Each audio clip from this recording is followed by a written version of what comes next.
বাংলাদেশে বাংলাদেশে যারা রোহিঙ্গা আছে এবং আরো জঙ্গিরা আছে, তারা আল কায়দার সহযোগিতায় বা আকিদের সহযোগিতায় বড়দিন থেকে শুরু করে 31 ডিসেম্বর এই সময়টাতে ভারতের গির্জা অথবা অভিজাত ক্লাব বা হোটেলে জঙ্গি হামলা চালাবে।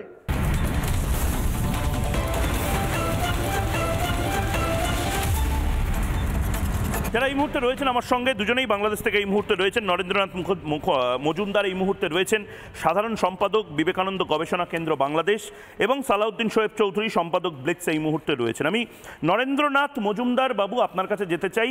নরেন্দ্রনাথ বাবু, আপনারা এই যে সেকুলার পন্থী বা ধর্মনিরপেক্ষ পন্থী, মুক্ত মনা ইত্যাদি ইত্যাদি বলছেন, এই সমস্ত দায় কি শুধুমাত্র হিন্দুদের? বাংলাদেশ বা বাংলাদেশে যা হচ্ছে এবার তো সরাসরি আঁচ পশ্চিমবঙ্গে পড়ছে।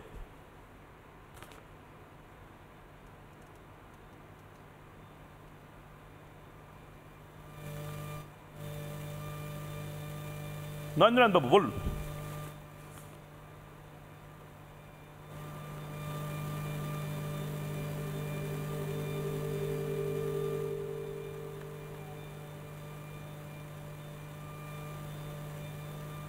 আমার কাছে দুজন গেস্ট রয়েছেন। একজন গেস্টের অডিও আমি পাচ্ছি না, পিসিআরকে বলবো ঠিক করতে, সম্ভবত পিসিআরের কোনো সমস্যা হচ্ছে। এবং আরেকজন এই মুহূর্তে সালাউদ্দিন শোয়েব চৌধুরী আমার কাছে রয়েছেন। সালাউদ্দিন শোয়েব চৌধুরী, আপনি শুনতে পাচ্ছেন? জি, আমি শুনতে পাচ্ছি। আমি নরেন্দ্রনাথ বাবুর কাছে যাব, কিন্তু এই গাজওয়াতুল হিন্দ, এই ফেসবুক ব্লক করে দেওয়া, বিভিন্ন সময় এই টার্গেট করা, এই শিলিগুড়ি করিডোর কেটে দেওয়া, এগুলো কলকাতার যারা একটু বুদ্ধিজীবী মানুষজন আছেন তারা ভুল বুঝিয়েছিলেন তার মানে এতদিন ধরে? এটা তো হচ্ছে। 8 জন আনসারুল্লাহ বাংলার সদস্য তারা পশ্চিমবঙ্গ এবং আসাম থেকে গ্রেপ্তার হলো।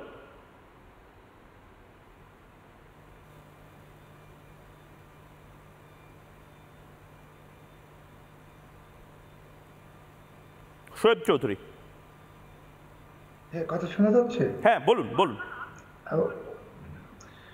অনেক ধন্যবাদ ময়ূর রঞ্জন ঘোষ আপনাকে। আজকে আমি এই বাঙালির স্বাধীন বাংলা বেতার কেন্দ্র রিপাবলিক বাংলাকে 3টা তথ্য দেব। 3টা।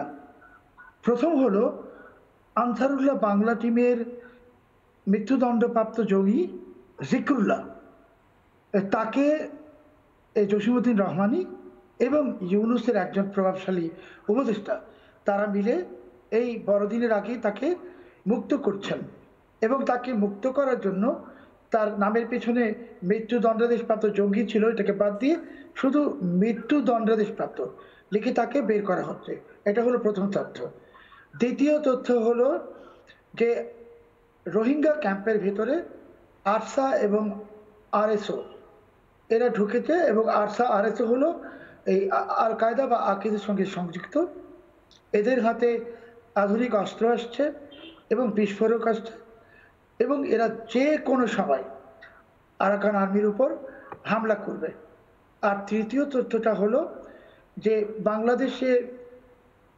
বাংলাদেশে যারা রোহিঙ্গা আছে এবং আরো জঙ্গিরা আছে, তারা আল কায়দার সহযোগিতায় বা আকিদের সহযোগিতায় বড়দিন থেকে শুরু করে 31 ডিসেম্বর এই সময়টাতে ভারতের গির্জা অথবা অভিজাত ক্লাব বা হোটেলে জঙ্গি হামলা চালাবে।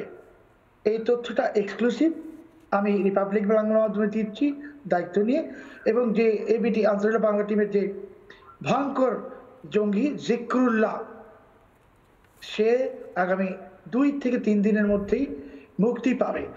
এবং সালাউদ্দিন শোয়েব চৌধুরী, মুশকিলটা হলো যে এই কথাগুলো রিপাবলিক বাংলা বা আপনি বিগত 3 মাস ধরে বলছেন। আমি জানি আমার যারা নিয়মিত দর্শক তারাও এটা জানে এবং এটা বিশ্বাস করে, কিন্তু তারা যেন সংখ্যালঘু হয়ে পড়ছে। সংখ্যাগুরু সম্প্রদায়ের মানুষজন এই মুহূর্তে পশ্চিমবঙ্গে যে সবচেয়ে বেশি সংখ্যালঘু, এটা এই মুহূর্তের পরিবেশ ছাড়া বোধহয় আর দেখা যাবে না। মুর্শিদাবাদ, মালদা, দিনাজপুর এগুলো কাট অফ করে দেওয়ার যে দীর্ঘদিনের প্ল্যান, এই গাজওয়াতুল হিন্দ, এটা নিয়ে কেউ কথা বলতে চাইছে না। কোনো মিনমিনে মিডিয়া এটা নিয়ে রিপোর্ট আজ করতে চাইছে না। কোনো বামপন্থী এটা নিয়ে কোনো লেখা, মুভমেন্ট কিচ্ছু করতে চাইছে না। মানে অদ্ভুত একটা পরিস্থিতি তৈরি হচ্ছে এই পশ্চিমবঙ্গে। এবং আমি তো বললাম যে এই রোহিঙ্গারা আল কায়দার সহযোগিতা, আকিজের সহযোগিতায় যে কোনো সময় আরাকান আর্মির উপর হামলা করবে, যে কোনো সময়, এবং তারা ভারতের ভেতরেও নাশকতা চালাবে এই 25 ডিসেম্বর থেকে 31 ডিসেম্বরের মধ্যে।